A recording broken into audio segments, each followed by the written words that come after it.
The Rothschilds are a family of significant wealth that rose to prominence on an international scale beginning in the late 18th century. This prominence stemming from their involvement in the world of international banking.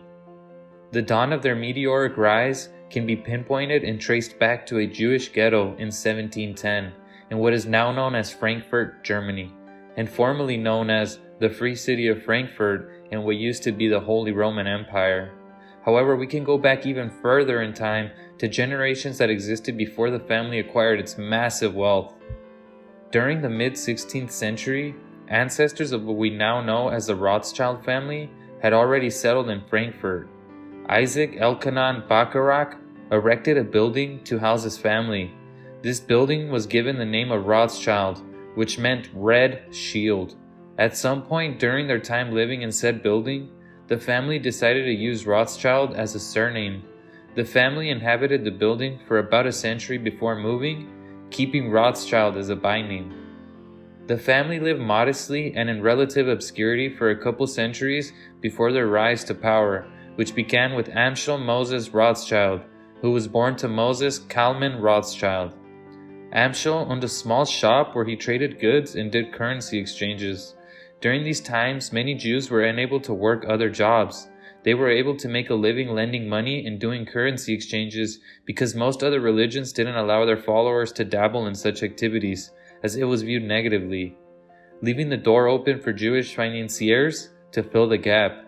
Amschel went on to have 8 children, 5 of which survived. The most notable of whom was Mayer Amschel Rothschild, who went on to become the founder of the Rothschild banking dynasty. As a young man, Mayer was incredibly ambitious. As soon as he reached adult age, he immediately threw himself into the world of business. By the age of 20, he had his own coin dealership and currency exchange businesses. By the time he was 25, he had drawn the attention of other important and already powerful figures. This led to him being appointed as the court factor of Prince Wilhelm of Hesse-Hanau.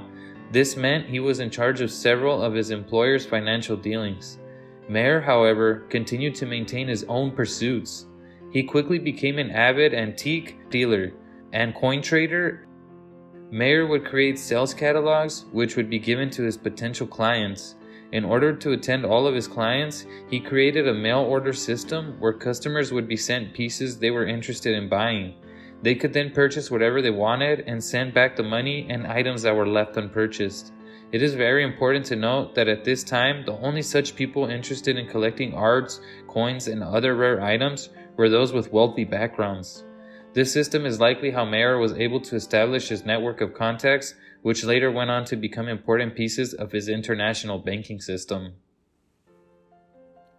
Mayer quickly garnered the trust and respect of many important figures at the time, including Crown Prince Wilhelm IX from the Holy Roman Empire, who ruled in what is now known as Germany.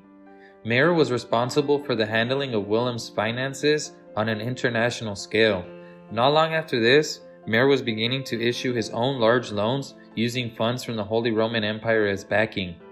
At the same time, he was also handling banking and accounting for Britain's army of foreign fighters, and he was working on several banking interests in London and Manchester. His business ties with Britain were very strong, and in 1798, he actually sent his son Nathan to London with what is now about $2,200,000 in order to set up a textile importing business. Very rapidly, Mayer was becoming quite the connected and powerful figure. Everything was going smooth until the beginning of the 19th century when Napoleon invaded Hesse-Hanau. The prince, which Rothschild had served, was exiled.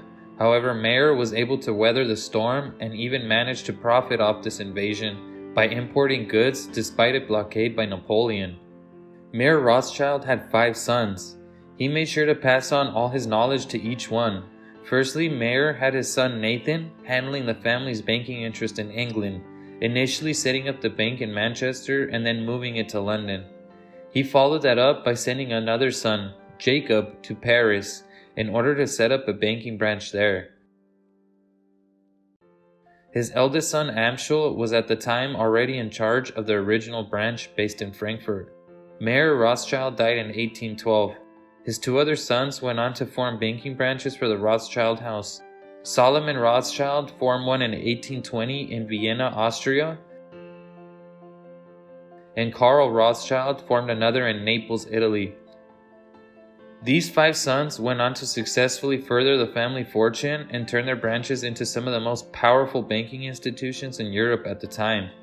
By the late 1800s, early 1900s, the Rothschild had so much wealth that between 1895 and 1907 alone, it is on record that they loaned what would now be worth about $13 trillion to different European governments.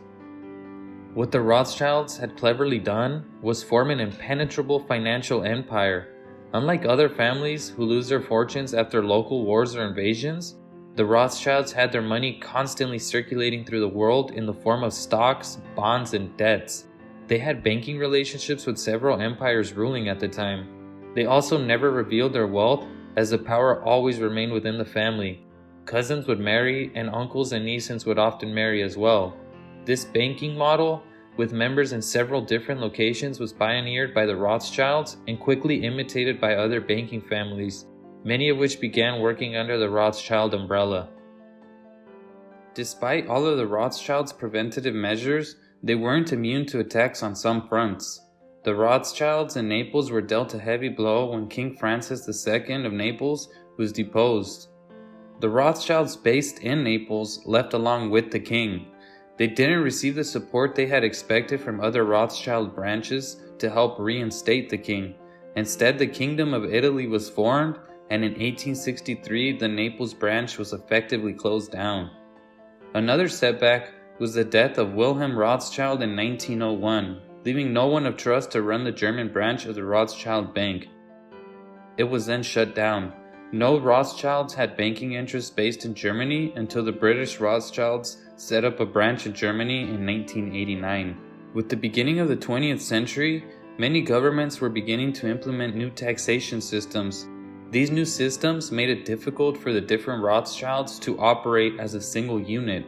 This forced them to operate separately and led to the divide of some of the branches. This, coupled with the increasing number of Rothschild family members, led to a sharp decline in Rothschild international banking power. During the 1930s, Austria came under German occupation. The Germans seized all of the Rothschilds' properties, and most of their valuables were taken by Austrian museums. After the war, they had no luck in recuperating either until in 1999, they were returned about 250 pieces of art and treasure. Later, during the Second World War, the Rothschilds were again targeted by the Germans. When Germany invaded France, their property there was seized too. After the war, they had their bank restored, but the damage was done. Their financial power in France was never the same again.